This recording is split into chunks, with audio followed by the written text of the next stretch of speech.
नमस्कार दोस्तों। आज के इस सेशन में मैं बहुत ही अच्छी चीज़ आपको बताने वाला हूँ। आपको एक आईना दिखाने वाला हूँ और आपको मैं कुछ बताऊँगा जिससे आपको ये पता लगेगा कि आप अपनी ज़िंदगी में कहाँ हैं, क्या अचीव करना चाहते हैं और कैसे उस चीज़ को अचीव किया जा सकता है। मैं बहुत एक्साइटेड हूँ। क्या आप एक्साइटेड हैं? अगर एक्साइटेड हैं तो चैट में लिख दीजिए yes, yes, yes. Good, cool. मैं आपको पहले अपनी कहानी सुनाऊँ। मैं एक जॉब में हूँ, कॉर्पोरेट जॉब में, और अच्छी खासी मेरी ज़िंदगी चल रही थी। कोरोना से पहले बिल्कुल, कुछ पता नहीं था कि भैया 9 से 5 ऑफ़िस जाना है, वहाँ से आना है, अपने बीवी-बच्चों को देखना है, टीवी देखना है और आराम से, मस्ती से मेरा ज़िंदगी चल रहा था। लेकिन धीरे-धीरे, धीरे-धीरे क्या हुआ कि जो लॉकडाउन का पीरियड हुआ, बहुत सारा टाइम मिल गया इसमें। इसमें मैंने बहुत सारा टाइम एन्जॉय किया, बहुत सारे नेटफ्लिक्स की सीरीज़ देख लिए, मूवी देख ली, यूट्यूब पे बहुत सारा चीज़ देख लिया। लेकिन फिर भी लगा कि कुछ न कुछ भाई बहुत सारा टाइम है, तो कुछ अचीव करते हैं, कुछ करते हैं, कुछ किया जाए। तो मैं उस समय कुछ ग्रुप लोगों के संपर्क में आया, कुछ ऐसे लोगों के संपर्क में आया जो बहुत ही अलग लोग थे। वो हम आम इंसान से थोड़े से अलग थे। उनके जीने का मकसद कुछ और था। उनके जीने का मकसद सिर्फ ईएमआई पे करना नहीं था, सिर्फ कार लेकर के कार्ड पे इधर स्वैप करके, उधर स्वैप करके, यहाँ पार्टी करके, वहाँ पार्टी करके, ये मकसद नहीं था। उनका मकसद था जिंदगी में कुछ करना है, दुनिया के लिए कुछ करना है, लोगों को कुछ देना है। और जब मैं उनके साथ मिला, तो मुझे एक बात समझ में आ गई। वो बात ये है कि हमारी ज़िंदगी का जो मकसद है सिर्फ़ अपने लिए नहीं होना चाहिए, बल्कि दूसरों के लिए होना चाहिए। दूसरों को किस तरह से हम आगे बढ़ा सकते हैं, दूसरों को किस तरह से हम एक मुकाम पर लेके जा सकते हैं। और उस ग्रुप में जुड़ने के बाद जो मुझे बहुत ही बड़ा सीख मिला है, और बचपन से मैं सुनता आ रहा था कि a man is known by the company he keeps, लेकिन यहाँ पर मुझे उसको प्रैक्टिकल अनुभव करने का मौका मिला। यहाँ पर मैंने महसूस किया कि हमारे आस-पास जिस तरह के लोग होते हैं, हम भी उनका ही एवरेज हो जाते हैं। अगर हमारे आस-पास बाइक वाले लोगों की भरमार है, तो हमारे पास भी बाइक ही होगा। अगर हमारे पास वैगनआर वाले लोग हैं, तो हमारे पास वैगनआर होगा। अगर हमारे पास डिज़ायर वाले लोग हैं, तो डिज़ायर होगा। अगर हमारे पास बीएमडब्ल्यू वाले ग्रुप है, तो हम उसमें होंगे। अब एज़्यूम कीजिए, अगर हम फ्रेंच सीखने वाले लोगों के साथ रहें, या स्पेनिश सीखने वाले लोगों के साथ रहें, या इंग्लिश सीखने वालों के लोगों के साथ रहें, तो हमारी लैंग्वेज क्या होगी? Exactly same. अपने ग्रुप में आप झाँकिए, आपके ग्रुप में कितने लोग 1 लाख रुपए महीना कमाने वाले हैं? मैं पैसे की बात इसलिए कर रहा हूँ, क्योंकि पैसा ही सबसे महत्वपूर्ण नहीं है, ऐसा नहीं कह रहा, लेकिन पैसा महत्वपूर्ण है। आपकी किसी भी चीज़ में पैसा लगता है, और पैसा एक पैमाना है नापने के लिए कि आप कितने खुश हैं, आपका हैप्पीनेस का पैमाना, आपकी ज़िंदगी का फुलफिलमेंट का पैमाना, ये पैसा नापता है। आपके पास जितने पैसे हैं, वो नापता है कि आप ज़िंदगी में क्या आपका नज़रिया है, आप किस तरीके से अपनी ज़िंदगी को लेके जा रहे हैं। पैसा बहुत कुछ नहीं होता, लेकिन पैसा एक पैमाना है, पैसा एक नाप है। देखिए, ज़िंदगी में 3 तरह के लोग होते हैं। एक तो होते हैं कि भैया लाइफ में बहुत परेशानी है, बहुत चल रहा है, दिक्कत है, क्राइसिस में है, कर्जा लेके चल रहे हैं, परेशानी है, लेकिन कहेंगे कि भाई सब कुछ ठीक है, मस्त है, कोई दिक्कत नहीं है। कार से शॉपिंग कर लेते हैं मॉल में, सब कुछ ठीक है, फर्स्ट क्लास है। लेकिन कुछ लोग होते हैं जो सब कुछ मतलब है, कुछ सब कुछ है, मतलब नॉर्मल है, एवरेज है, सब चल रहा है। फिर भी कहेंगे बहुत परेशान है यार, कुछ नहीं है, पैसे की दिक्कत हो रही है, ये है, वो है, फलाना-ढिमकाना। तो ऐसा भी नहीं होना है। लेकिन कुछ लोग होते हैं जो असलियत को समझते हैं। तो जब मैं उस ग्रुप में मिला, उन लोगों के साथ मिला, तो मेरा नज़रिया जो था ना ज़िंदगी के प्रति, वो बदल गया। और आपकी नज़रिया, जो आपकी लाइफ़ है, वो आपके एरिया के हिसाब से बताता है। पैसे के प्रति आपका क्या नज़रिया है, वो आपका बैलेंस बताएगा। रिलेशनशिप के प्रति आपका क्या नज़रिया है, वो आपका आपके आस-पास के लोगों से आपका किस तरह का रिलेशन है, वो बताएगा। आपकी पत्नी से कैसा रिलेशन है, पति से कैसा रिलेशन है, माँ-बाप से कैसा है, बच्चों से कैसा है, रिश्तेदारों से कैसा है, दोस्तों से कैसा है, पड़ोसियों से कैसा रिलेशन है, वो बताएगा। और आपका हेल्थ के प्रति क्या नज़रिया है, वो बताएगा आपका हेल्थ। तो जब उस ग्रुप में मैं था, उस ग्रुप में मैं लोगों से मिला, तो उस ग्रुप के लोगों ने मुझसे पूछा कि भाई अगर हेल्थ में, रिलेशनशिप में और आपका फन एन्जॉयमेंट में और पैसे में आपको अगर हम रैंक करना हो 1 से 8 तक, तो आप अपने आप को कहाँ पाते हैं? 1 बहुत खराब और 8 बहुत अच्छा। तो मैंने महसूस किया कि भैया पैसे के मामले में तो मैं ठीक-ठाक था। तो वहाँ तो मैंने अपने आप को 4-5 में रैंक कर दिया। लेकिन बाकी मामले में मैंने देखा कि मेरा रैंक बहुत कम था। तो उस जगह पर उन लोगों के साथ मुझको ये पता लगा कि आप बहुत सारी चीज़ें अलग-अलग करो। बहुत सारी चीज़ें करो अलग-अलग। आप भैया मोटिवेशनल सेमिनार्स में जाओ, पॉजिटिव थिंकिंग में जाओ, लॉ ऑफ अट्रैक्शन में जाओ, विजुअलाइज़ेशन में जाओ, है ना? अपने आप को टाइम मैनेजमेंट में जाओ, मनी मैनेजमेंट में जाओ, मेडिटेशन करो, बहुत सारी चीज़ें एक साथ करो और एक साथ एक अच्छे ग्रुप में चले जाओ। इन दोनों में से ग्रुप का पलड़ा हमेशा ही भारी होगा। ग्रुप आपको सब कुछ एक साथ दे सकता है, सब कुछ, जितना कुछ भी आप चाहते हैं ना, सब कुछ एक साथ वो ग्रुप आपको दे सकता है। तो क्या आप अभी एक अच्छे ग्रुप में हैं? ग्रुप कहां से पाए? ग्रुप कैसा ग्रुप? कौन सा ग्रुप? वो ग्रुप जैसा आप बनना चाहते हैं, आप जिस हिसाब का बनना चाहते हैं वो ग्रुप चुन लीजिए। बहुत ही आसान है, बहुत ही सिंपल है। इससे शॉर्टकट तरीका कोई नहीं है अपनी जिंदगी बदलने का। आप जो चाहते हैं जिंदगी में वैसा ग्रुप ढूंढ लीजिए। आप अच्छा घर चाहते हैं, अच्छा घर वाला ढूंढ लीजिए। अच्छा, अगर आप मतलब अच्छे घर वाले ग्रुप ढूंढ लीजिए। अच्छी गाड़ी चाहते हैं, अच्छी गाड़ियों वाला ग्रुप का लोगों को ढूंढ लीजिए। अगर आप देश विदेश घूमना चाहते हैं तो घूमने वाले लोगों का ग्रुप ढूंढ लीजिए। हेल्दी रहना चाहते हैं तो हेल्थ कॉन्शियस लोगों का ग्रुप ढूंढ लीजिए। अगर आप जॉगिंग करना पसंद करते हैं, जॉगिंग वाला ग्रुप ढूंढ लीजिए। मेडिटेशन करना पसंद करते हैं, मेडिटेशन वाला ग्रुप। बहुत ही आसान, सिर्फ ग्रुप ढूंढ लीजिए। लेकिन ग्रुप कहां से ढूंढेंगे आप? सोशल मीडिया से, फेसबुक से, इंस्टा से? कहां से ग्रुप, कहां से ढूंढेंगे? आपका जो प्रेजेंट ग्रुप है, जो आपका मोबाइल का ग्रुप है, वो आपकी अभी की स्थिति बता रही है। आप जितना भी सर मार लीजिए, आपकी स्थिति उस ग्रुप से अलग नहीं हो सकती। आपको अगर अपनी स्थिति बदलनी है तो वो ग्रुप बदलना पड़ेगा। और ग्रुप बदलने का मतलब मैं ये नहीं कह रहा कि जो अभी के लोग उनको छोड़ दो, उनसे पीछा छुड़ा लो, उनको भगा दो, ऐसा नहीं है। ग्रुप छोड़ने का मतलब उन पर ध्यान आप अपने इस ग्रुप पर दो, इन लोगों पर दो जो आपको आगे बढ़ाते हैं। तो मैं कहानी सुनाना चाहूंगा कि मान लीजिए आप एक योद्धा हो, आप युद्ध करने के लिए गए, वहां पर गए और आपको भैया चोट लग गई, आपके जूते फट गए, आपके कपड़े फट गए, आप वहां से हरे थके निराश पड़े हुए हो। और वहां पर आपके पास जो अभी का जो ग्रुप है, वो उनमें जो लोग होंगे, कोई चिकन पार्टी कर रहा होगा, कोई मूवी देख रहा होगा, कोई नेटफ्लिक्स देख रहा होगा, कोई व्हाट्सएप चैट कर रहा होगा, कोई ऑफिस जा रहा होगा, कोई अलग अलग तरह के ग्रुप होंगे।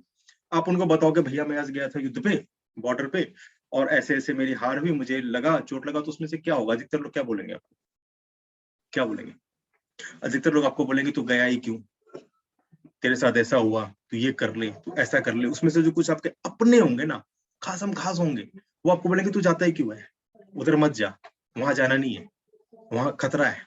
क्योंकि इस ग्रुप में से कोई भी वहां नहीं जा रहा।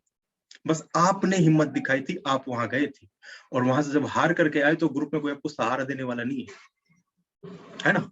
यही होता है हमारे साथ। हम कुछ कोशिश करते हैं, कुछ आगे बढ़ने की कोशिश करते हैं, और क्या होता है, हमारा जो प्रेजेंट ग्रुप है ना, वही हमें मना कर देता है। वाइफ ही मना कर देगी, ये नहीं करना, इससे नहीं होगा, इसमें आपका घाटा हो जाएगा। पापा मना कर देंगे, मम्मी मना कर देगी, नहीं करना, ये इसमें रिस्क है, ऐसा नहीं करना। और जो चीज चलता आ रहा होता है ना, पहले से चलता आ रहा है, बस उसी को करना लोगों को पसंद आता है, क्योंकि वहां उनको लगता है कि सब कर रहे हैं ऐसे ही, सब जो कर रहे हैं वही करो। महाजनो ये गत स पंथा कहते हैं, मतलब महाजन लोग जिस हिसाब से गए ना, बड़े लोग जिधर गए उधर ही चल रहे हो, है ना? यही होता है हमारे साथ भी। अब जरा एज्यूम कीजिए, आपके ग्रुप में जो सारे हैं लड़ने वाले लोग हैं, योद्धा है, सारे मजबूत है, तीरंदाज है, तलवारबाज है ना, मजबूत योद्धा है। आप अगर वहां से आए, वही सिचुएशन है, सेम सिचुएशन, आपके जूते फटे हुए हैं, कपड़ा फटा हुआ है, आपको चोट लगी हुई है, इधर से खून बह रहा है, इधर से खून बह रहा है, और आप उन योद्धाओं के पास आए, वो आपको क्या बोलेंगे? वो क्या कहेंगे? मत जा लड़ने के लिए, कल से मत जाना। वो क्या बोलेंगे? बोलेंगे मुझको भी चोट लगा था, उस दिन जब मैं वहां गिरा था मेरे भी जूते फटे थे, मेरे भी कपड़े फटे थे, मुझको भी चोट लगी थी, लेकिन मैं उठा, आगे बढ़ा। तू भी उठ, तू भी आगे बढ़ सकता है। इस ग्रुप में क्या होगा आपके साथ? आपको मनोबल मिलेगा, आपको लगेगा जो मैं कर रहा हूँ बिल्कुल सही कर रहा हूँ, है ना? तो ऐसे ग्रुप को ढूंढिए, और मैं आपको वादा देता हूं कि मैं आपको वो ग्रुप दूंगा। वो ग्रुप जिस ग्रुप में मैं जुड़ा, मैं आज से 2 साल पहले सिर्फ एक नौकरी में था, नौकरी करता था, नौकरी में जाता था, आता था, टीवी देखता था, सो जाता था, खाता पीता था, आराम करता था। मुझे लगता था यही दुनिया है। कार थी ईएमआई पर ले ली, घर था ईएमआई पर ले लिया, है ना, आराम से, बस यही जिंदगी थी। इसके ऊपर कुछ सोचा नहीं, कुछ सोचने की ताकत नहीं थी कि इसके ऊपर भी जा सकते हैं। इसके ऊपर जाने का पैमाना था पैसा, पैसा कमाने के बहुत सारे टेक्निक थे यूट्यूब पर, इधर उधर वहां वहां, वो सब देख लिया, उससे कुछ फायदा नहीं हुआ, है ना? क्योंकि माइंडसेट नहीं चेंज हुआ था, दिमाग नहीं बदला था, ग्रुप नहीं बदला था। लेकिन जब मेरा ग्रुप बदला, तो आज की डेट में मैं कोच हूँ, स्पीकर हूँ, मेंटर हूँ, और यकीन मानिए सिर्फ 4 महीने में मैंने एक किताब लिख दी है। मेरी किताब लिखी हुई, मैं ऑथर। वाह, ग्रेट, है ना? तो ये सब हो सकता है सिर्फ एक वजह से। ऐसा नहीं कि किताब लिखने के लिए मुझको भैया बहुत सारी चीजें ज्ञान अर्जन करना पड़ा, या बहुत सारी कोच बनने के लिए मुझको एबिलिटी जो थी, एबिलिटी थी पहले से थी, एबिलिटी थी, सब कुछ था, जज्बा था, जोश था, मोटिवेशन था, सब कुछ था, बस एक चीज नहीं था, ग्रुप। और जब मुझको ग्रुप मिल गया तो मैं उस रास्ते पर आ गया जिस रास्ते पर आगे बढ़ते हैं। तो आपको भी वही ग्रुप मिलेगा जो आपको आगे बढ़ाएगा, आपको भी वही अवेंजर्स मिलेंगे जो आपको आगे बढ़ाएंगे। अकेला चना बाहर नहीं फोड़ता, अकेला आप कितना भी सर पटक लो, कितने भी मोटिवेशन में घुस जाओ, कितने भी पॉजिटिव थिंकिंग में घुस जाओ, कुछ ज्यादा नहीं होने वाला, बहुत कुछ हासिल नहीं होने वाला। और मैं जो ये अपना ग्रुप के बारे में बता रहा हूँ और मैं जो प्लान बता रहा हूँ, मैं आपको अगले सेशंस में आपको कुछ बताऊंगा, ये फ्री नहीं है कुछ भी। अगले सेशन में मैं आपको बताऊंगा कुछ तरीके जिससे कि पैसे बनाए जा सकते हैं। और ये कोई क्विक मनी स्कीम या कोई 7 तरीके पैसे कमाने के, या क्या कहते हैं 10 दिनों में अमीर बन जाओ, ऐसा कोई तरीका नहीं है। ये प्रैक्टिकल तरीका है। कुछ पैसे लगा के 2500 3000 रुपए लगा करके आप जा सकते हो उस रास्ते पर जहां पर कि कहते हैं फाइनेंशियल फ्रीडम मिलता है। मतलब पैसे के लिए आपको नहीं कमाना पड़ता। चांदनी चौक में ना दादा के जमाने से, बाप के जमाने से 150 साल से दुकानें चल रही हैं। हुआ क्या, कोविड में आप जाकर के देखिए हालत, कई दुकानों पे शटर लग गया, कई दुकानों पे ताला लग गया, बंद हो गया बिजनेस, है ना। तो बिजनेस ऐसा क्यों ना करा जाए जो कि आपको आगे बढ़ाए, जो बंद ना हो। तो इसके लिए जरूरी ये नहीं है कि आप बिजनेस कौन सा करेंगे, जरूरी है आपका माइंड सेट। जो एक बच्चा होता है, बच्चा जब आगे बढ़ता है तो उसके पास गजब का ताकत होता है, वो कुछ भी कर सकता है। वो एक दिन सुपरमैन बनता है, अगले दिन इंजीनियर बनता है, अगले दिन डॉक्टर बनता है, कभी वो कैमरा लेके फोटो खींचने लग जाता है, कुछ भी कर सकता है वो। उसके लिए पूरी दुनिया में सारा कुछ पॉसिबल है। वो डरता नहीं है, कुछ भी हासिल है उसको, सब कुछ कर सकता है, सारा पोटेंशियल है, 100% पोटेंशियल है। लेकिन होता क्या है कि धीरे धीरे जैसे जैसे वो आगे बढ़ता है ना, जरा एज्यूम कीजिए, इमेजिनेशन कीजिए कि एक नदी है, बहुत तेज रफ्तार की नदी बह रही है, इस तरफ बच्चा है, वो सोचता है कि मैं यहां से पार करके नदी के उस तरफ मुझे जाना है। बड़ा सिंपल है, कोशिश करेगा, चला जाएगा, नदी में उतरता है, चलना शुरू करता है, धीरे धीरे उसकी एज बढ़ रही है, नदी बहुत बड़ी है, जिंदगी की नदी है ये, बहुत बड़ी है। तो धीरे धीरे उसकी एज भी बढ़ती जाती है, वो उसके मन में है कि मुझे पार करके सीधा उस तरफ चले जाना है जहां पर कि सुख है, समृद्धि है, हैप्पीनेस है, फुलफिलमेंट है, जिंदगी है। वो उस तरफ जाने की कोशिश करता है, जाने जा रहा है, मेहनत कर रहा है, पानी का रफ्तार बहुत तेज है, जिंदगी के थपेरे बहुत तेज है, बढ़ रहा है धीरे धीरे, आगे आगे वो बीच नदी में पहुंच जाता है, जिंदगी के बीच भंवर में पहुंच जाता है। वहां वो क्या पाता है कि भैया जिंदगी के तो थपेरे बहुत है, हम यहाँ से आगे जा नहीं सकते, बहुत ही मुश्किल है, बहुत मुश्किल है। तो वो क्या करता है, अपने आसपास देखता है, अपने आसपास देखता है तो उसको अपने आसपास के लोगों के ग्रुप दिख जाते हैं, जिस ग्रुप में कि वो है बचपन से, उसके मामा का, फूफा का, चाचा का, साला का, भाई का, ये सारे ग्रुप उसको मिल जाते हैं, उसके दोस्तों का, स्कूल के फ्रेंड का, पड़ोसियों का, ये ग्रुप मिल जाता है। वो वहीं होता है, उसी जगह, उसी भंवर में। और वो जो लड़का जब कोशिश करता है ना, हाथ पैर मारता है उस तरफ जाने की, उस पार जाने की, तो वो लोग कहते हैं भाई तू कहाँ हाथ पैर मार रहा है, कुछ नहीं होगा, हम यहाँ पहले से पढ़े हैं, कुछ नहीं हुआ आज तक, अभी तेरे से भी कुछ नहीं होगा, तो हमारे साथ है, यही इंजॉय कर, यहीं पे हाथ पैर पटक, जिंदगी के थपेरे झेल, यही इंजॉय कर, मजा आएगा, यही जिंदगी है, उस पार क्या रखा है, कुछ नहीं है, यही है जिंदगी, मुश्किल है जिंदगी। वो कहते हैं, वो लड़का भी सोचता है कि ये सब जब कह रहे हैं तो सही कह रहे होंगे, मेरे से बड़े हैं, मुझसे बड़े हैं, जो कह रहे हो तो सही कह रहे होंगे। तो वहीं अटक जाता है, वहीं रह जाता है, और फिर जिंदगी के फ्लो में, जिंदगी के बहाव में बढ़ने लग जाता है।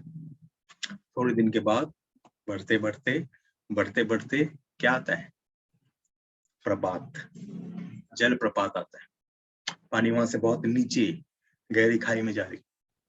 लड़का चिल्लाता है, उन लोगों से कहता है कि ये क्या हो रहा है, ये तो खाई में जा रहे, मरने वाले, खत्म हो रहा है, कुछ नहीं हुआ जिंदगी में, वहां हम जाते, उस तरफ जाते, उस पार जाते, तो जिंदगी इतनी फुलफिलमेंट की लाइफ थी, यहाँ हम कहाँ फंस गए। वो आदमी कहते हैं यही जिंदगी, अब तो कुछ नहीं कर सकता, यही गिरना पड़ेगा, यही मरना पड़ेगा, यही है, बस जो है यही है, इसके ऊपर कुछ नहीं है। वो तो उस तरफ वो लोग गए जो कुछ और थे, वो कोई और लोग थे जो उस तरफ चले गए, तू नहीं जा सकता। क्या वो लोग सच थे? क्या वो लोग सही कह रहे थे? क्या उन लोगों ने इस लड़के की जिंदगी बर्बाद नहीं की? क्या उन लोगों के हाथ में इस लड़के को बर्बाद करने का हक था? किसने उन लोगों को हक दिया इस लड़के को बर्बाद करने की जिंदगी को? इस लड़के ने खुद ने। अगर ये उनको कहता कि नहीं, मैं देख रहा हूं वहां लोग हैं, उस पार पर लोग हैं, वो हैं वहां पर, जिंदा है, फुलफिल्ड है, लाइफ जी रहे हैं, तो अगर वो जी रहे तो मैं क्यों नहीं जी सकता? अगर वो उनको कह देता, मैंने ये बात लिखी है अपनी किताब में बियॉन्ड द लाइमन, आप पढ़िएगा इसको जरूर। तो अगर वो लड़का उनको कह देता, उस ग्रुप से निकल जाता, उन लोगों के साथ चला जाता जो उस पार एंजॉय कर रहे हैं, उस पार पार्टी कर रहे हैं, वहां मना रहे हैं, जिंदगी को फुलफिल कर रहे हैं, तो अगर वो उस पार चला जाता, बस जिंदगी के थोड़े से थपेड़े और झेलने थी, कुछ लोगों की ना और झेलनी थी, कुछ लोगों का, जो इग्नोरेंट लोग हैं, जो नहीं जानते, जिनको नहीं पता, इन लोगों से इंसल्ट करवानी थी। क्योंकि ये लोग तो इंसल्ट करेंगे ना, ये तो वहां जा नहीं रहे, उस तरफ तो आपको जाना है, ये तो इंसल्ट करेंगे, ये तो कहेंगे आपसे कुछ नहीं हो सकता भाई तुमसे। इनको तो कहना है, अगर अगर ये कह देंगे कि हाँ भाई जा, हो जाएगा तेरे से, तो ये क्यों नहीं गए? ये भी जा सकते थे, है ना? तो वो तो इंसल्ट करेंगे आपका, आपको देखना है कि उस इंसल्ट को सह करके, इनके साथ रह करके जलप्रपात में गिरना है या उस पार जाना है। दोस्तों यकीन मानिए, उस पार की जिंदगी आसान है, बहुत सिंपल है, बहुत सिंपल है ना? आसान नहीं है, मुश्किल है, थोड़ा सा सिंपल है, बहुत ही सिंपल। लेकिन उस पार जाने के लिए आपको पता होना चाहिए उस पार है क्या, हम कहाँ पहुंचेंगे, वो आपको पता होना चाहिए। तो मैं आपकी मदद करूंगा आपको ये पता लगाने में, अगर आपको नहीं पता कि आपकी जिंदगी किस बेसिस पर है, आपकी जिंदगी का फंडामेंटल क्या है। हर एक लोगों का जिंदगी का फंडामेंटल अलग अलग होता है। किसी के लिए पैसा बहुत जरूरी है, किसी के लिए रिलेशनशिप बहुत जरूरी है, किसी के लिए फन एंड एंजॉयमेंट बहुत जरूरी है ना? किसी के लिए इंटेग्रिटी जरूरी है, किसी के लिए सिंपैथी जरूरी है, किसी के लिए करुणा जरूरी है। मदर टेरेसा के लिए कुछ जरूरी थी, नेल्सन मंडेला के लिए कुछ जरूरी था, महात्मा गांधी के लिए कुछ जरूरी था, नेहरू के लिए कुछ जरूरी था। सबके लिए अलग अलग चीजें जरूरी है, जो एक फॉर्मूला सब पे फिट नहीं होता। तो मैं आपको बताऊंगा कि किस तरीके से आप अपनी जिंदगी के फंडामेंटल को समझ सकते हैं, और एक बार इसको आपने समझ लिया तो आपको पता लग जाएगा आपकी जिंदगी का मकसद क्या है, आप कहाँ जाना चाहते हैं, आप ज्यादा पैसा कमाना चाहते हैं, आप क्या करना चाहते हैं जिंदगी में, अपनी जिंदगी को कैसे जीना चाहते हैं, आपको पता लग जाएगा।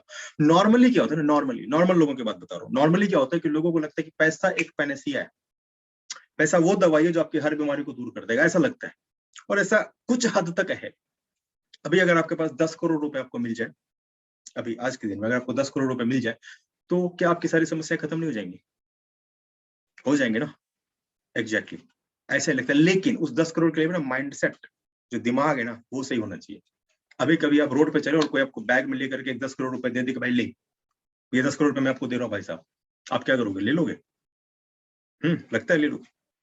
नहीं लोगे आप, आपको डर लगेगा, आपको लगेगा कहीं मुझे फंसा तो नहीं रहा है, कहीं मैं कुछ गलत तो नहीं कर लूंगा, कहीं कुछ किसी चीज में फंस तो नहीं जाऊंगा।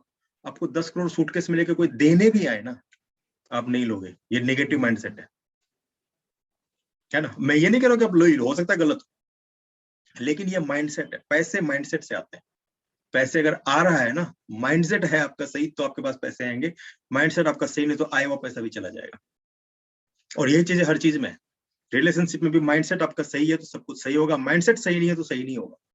मैं जब पहले इन लोगों के ग्रुप में जब मिला था, इनसे पहले जब मैं ऑफिस जाता था, तो ट्रैफिक में क्या होता था ना, ऑफिस जाने की हड़बड़ी होती थी, पहुंचना था, जल्दी पहुंचना था, जल्दी पहुंचना था। उसमें क्या होता था, कभी रेड लाइट में अगर रुके हुए हैं तो फ्रस्ट्रेशन होती थी, अरे यार जल्दी चल जल्दी चल, T T T T T जल्दी चल यहाँ से, कुछ दिखता नहीं था आगे पीछे, फ्रस्ट्रेशन होती थी, ये क्यों नहीं जा रहा है, ऑटो वाला कहाँ से आ गया, रिक्शा वाला कहाँ से आ गया, निकल क्यों नहीं रहे, जल्दी जाओ, जल्दी निकलो यहाँ से, ऐसा लगता था, फ्रस्ट्रेशन होती थी, परेशानी होती थी। लेकिन इन लोगों के ग्रुप के में आने के बाद जब मेरा नजरिया बदल गया जिंदगी के प्रति, तो मैं वही आदमी हूँ, वही ट्रैफिक है, उतने ही गाड़ियां हैं, लेकिन वहां पर जब मैं जाता हूँ तो मुझे क्या लगता है, ये 2 मिनट का जो लंबा जाम है ना, इसमें मुझे देखने का मौका मिलता है आसपास की वादियों को, मौसम को, लोगों को, बाइक पर लड़के लड़कियों को जाते हुए देखता हूँ, दूसरी कार देखता हूँ, लगता है कि हाँ यार ये भी कर ले सकते हैं। कुछ अजब अलग सा माहौल होता है, एक समा होता है, उसमें लगता है कि मैं वर्ड में नहीं बता सकता। ये जो नजरिया है, ये जो स्टेट है, माइंड का जो स्टेट है, आप ऐसा समझिए कि माइंड में दरवाजे हैं, 3 तरीके के दरवाजे हैं। एक दरवाजा जिसमें आपको लगता है कि जिंदगी में कुछ भी हासिल कर सकते, जैसे उस लड़के के लिए था, स्टार्टिंग में जब नदी में घुस रहा था उसको लग रहा था कि मैं उस पार जा सकता हूँ, उस तरफ जा सकता हूं, तो वो नजरिया। एक होता है बीच का, जिसमें लगता है भाई जो चल रहा है ठीक है, जितना चल रहा है ठीक है, इससे ऊपर नहीं हो सकता, मेरी बीवी कभी बात मानेगी नहीं, बच्चे मेरी सुनेंगे नहीं, बॉस मेरी मानता नहीं है। तो एक ये नजरिया। और एक तीसरा होता है इससे भी बेकार, इससे भी गलत, कि अब तो फ्रस्ट्रेशन ही फ्रस्ट्रेशन है, बॉस ने मुझे ये काम दे दिया, मैं इसका मर्डर कर दूं, बीवी बात मानती नहीं है, इसको तलाक ले, भागा इसको। एक तो ये नजरिया हो जाता है। तो सिचुएशन जो बाहर की सिचुएशन है ना, वो तो उतनी रहती है, जो हमारे अंदर का सिचुएशन है वो चेंज हो जाता है, अंदर का जो नजरिया है, अंदर की जो खिड़की है वो बदल जाती है। अगर आप एक नंबर की खिड़की से देखोगे तो आपको सब चीज अच्छा दिखाई देगा, पॉसिबिलिटीज दिखाई देगी, ट्रांसफॉर्मेशन दिखाई देगा, आपको दिखाई देगा कि आप कुछ हासिल कर सकते हो। जैसे मुझको दिखाई दिया और मैंने किताब लिख ली, जैसे मुझको दिखाई दिया और मैंने कोच बन गया, मैं मेंटर बन गया, स्पीकर बन गया। और एक गलत वाला तीसरे नंबर का दरवाजा आपको दिख सकता है, जहां पर आपको लगेगा कि ऐसा ही है, इससे ऊपर नहीं जा सकता, उसको एवरेज दरवाजा कहते हैं। तो मैं आपको तरीका बता सकता हूँ कि कैसे अपना दरवाजा बदल सकते हो, नजरिया बदलता है। आपने बहुत सारे मोटिवेशनल वीडियोस देखे होंगे कि भाई नजरिया बदलो, ये होता है, आप ऐसे बदलो, ये हो जाएगा, लेकिन वो सब काम नहीं करता। अगर काम करना होता तो आज तक कर दिया होता, वो काम नहीं करता। काम करती है प्रैक्टिकल चीजें, काम करता है ग्रुप। अगर आपके पास ग्रुप है तो वो काम करेगा। किताबें काम नहीं करेंगी जब तक उस पर अमल नहीं किया। और आप 150 किताबें पढ़ लो, उसको अमल करने के लिए भी ग्रुप चाहिए। एक ग्रुप चाहिए जो आपको हाथ पकड़ के आपको आगे ले जाता है, जो आपसे काम करवाता है। वो ग्रुप बहुत जरूरी है। मैं आपको बताऊंगा कि अगर हमेशा आप नेगेटिव बातें सोच रहे हो तो कैसे वहां से आप चेंज करके पॉजिटिव में आ सकते। जब हम सोचते हैं कि यार मेरे साथ ही क्यों हो रहा है, कबूतर ने बीट कर दिया, मेरे साथ ही क्यों हुआ, ऑफिस में लेट हो गया, मेरे साथ ही क्यों हो रहा है ना, गाड़ी बीच में खराब हो गई, मेरे साथ ही क्यों हो रहा है। ये चीज जो नेगेटिव चीज है ना, इससे कैसे पार पाए। कोई थ्योरी नहीं है दोस्त, कुछ थ्योरी की बात नहीं है, प्रैक्टिकल बताऊंगा, प्रैक्टिकल। और इसके कोई पैसे नहीं ले रहा मैं। आपकी जिंदगी में आप जाना कहा जाता हो उस पार, जो मैंने एग्जाम्पल दे रहा था, नदी के उस पार जाना है, तो वो पार में है क्या, उस पार में क्या मिलेगा आपको, आपके लिए क्या है वहां पर, आपके लिए हेल्थ है, आपके लिए रिलेशनशिप है, आपकी समस्या का समाधान है, क्या है उस पार में, ये मैं आपको बताऊंगा। और कैसे एक अच्छा सा ग्रुप, वो मैं आपको दूंगा। ये सारी चीजें मैं आपको देने वाला हूँ। धीरे धीरे बने रहिए मेरे साथ, मैं आपको देने वाला हूँ अगले सेशंस में, जो कि धीरे धीरे आएगा। मेरा मकसद आपको दिमाग के उस एक दरवाजे पर लेकर आना है जहां से सब कुछ पॉसिबल है, सब कुछ पॉसिबल है। तो मैं आपको आज एक होमवर्क देके जा रहा हूँ कि सबसे पहले आपको ये ढूंढना है कि आपको जिंदगी में चाहिए क्या, उस पार में है क्या। तो कम से कम ना, कम से कम 50 चीजें, 50 चीजों की लिस्ट बना लीजिए। वो चीजें जो आपको चाहिए जिंदगी में, इस जिंदगी से जो आप जी रहे हैं, इस जिंदगी में जितनी भी चीजें आपको चाहिए, वो उसकी एक लिस्ट बना लीजिए। और लिस्ट दो तरीके की होंगी इन 50 चीजों में। लिस्ट में ये होगा, पहला तो आपको चीजें क्या चाहिए, आपको घर चाहिए, कारी चाहिए, कपड़ा चाहिए, घड़ी चाहिए, चश्मा चाहिए, क्या चाहिए, फर्नीचर चाहिए, मकान चाहिए, क्या चाहिए, चीजें। और दूसरे आपको करेक्टर, आपको किस टाइप का आदमी बनना है, आपको कैसा आदमी बनना है। आपको स्पेनिश आना चाहिए, आपको स्टाइलिश बनना चाहिए, आपको मोटा बनना है, कैसा बनना है, आपको किस करेक्टर का इंसान बनना है, आपको अच्छा इंसान बनना है, आपको स्ट्रांग इंसान बनना है, आपको नाइस गाय बनना है, आपको कैसा इंसान बनना है। तो दो तरह की चीजें आपको बनानी है। 50 आपको लिस्ट बनाना है, 50 चीजों का, उससे कम नहीं। 50 चीजों से जिंदगी में 50 ही तो चीजें हैं। अगर 50 भी आप नहीं लिख सकते, और यकीन मानिए आपको लिखना बहुत मुश्किल होगा, एक एक चीजें भी लिखना आपको बहुत मुश्किल होगा अगर आप दिल से लिखोगे। और यकीन मानिए जितना आप लिख लोगे ना, उतना आपको मिल जाएगा, जितना आप लिख लोगे उतना आपको मिल जाएगा। जिंदगी में उनको ही नहीं मिलता, बहुत लोग हैं उनको अचानक से मिल जाता है कुछ भी, नहीं सोचते फिर भी मिल जाता है, लेकिन बहुत लोग हैं जितना सोचते हैं उससे ज्यादा मिलता है। सोचना तो पड़ेगा आपको। 50 चीजों की लिस्ट बनाइए, आपके कैरेक्टर की लिस्ट, क्या क्या आप में चाहिए, आपको अपने अंदर क्या क्या कैरेक्टर्स चाहिए, और आपको बाहर में दुनिया में मेटेरियलिस्टिक चीजों में क्या क्या चाहिए। ओके, हो जाएगा। तो मिलते हैं अगले सेशन में, और वहां पर मैं आपको और भी बहुत सारी चीजें बताने वाला हूँ, सिर्फ थ्योरी नहीं, प्रैक्टिकल बताने वाला हूँ। प्रैक्टिकली मैं आपको ले जाऊंगा, आपका हाथ पकड़ के आपको मैं ले जाऊंगा और आपके साथ रहूंगा, आपके साथ बना रहूंगा। मैं Vinay Kumar, coach, speaker, mentor, author. नमस्कार।